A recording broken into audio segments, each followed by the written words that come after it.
পৃথিবীর কোনো মানুষ আমার গুনাহ সম্পর্কে জানে না, তুমি আমার গুনাহ সম্পর্কে জানো। আমি এমন গুনাহ করেছি আমার বিবি জানে না, বিবি গুনাহ করেছে আমি জানি না। আল্লাহ তুমি সব কিচ্ছু জানো, হে আমার প্রভু তুমি আমাকে মাফ করে দাও। আমার আল্লাহ বলে তারপরও যদি তোমাদেরকে আমি মাফ না করি, তারপরও বান্দা তোমরা আমার রহমতের দরজা থেকে ফিরে যাইও না। আমি তোমাদেরকে হুকুম দিচ্ছি, ওয়ালাউ আন্নাহুম ইয যালামু আনফুসাহুম জাউকা, বান্দারে যদি গুনাহ করে ফেলো আমার রহমত থেকে মুখ ফিরে তুমি চলে যাইও না।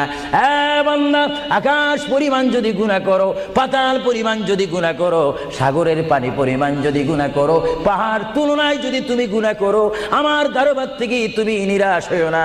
বান্দা আমি তোমাকে একটি রাস্তা বাতাই দিচ্ছি, একটি পথ তোমাকে আমি দেখাই দিচ্ছি। সেই পথটি কোন পথ তোমরা জানো? ওয়ালাউ আন্নাহুম ইয যালামু আনফুসাহুম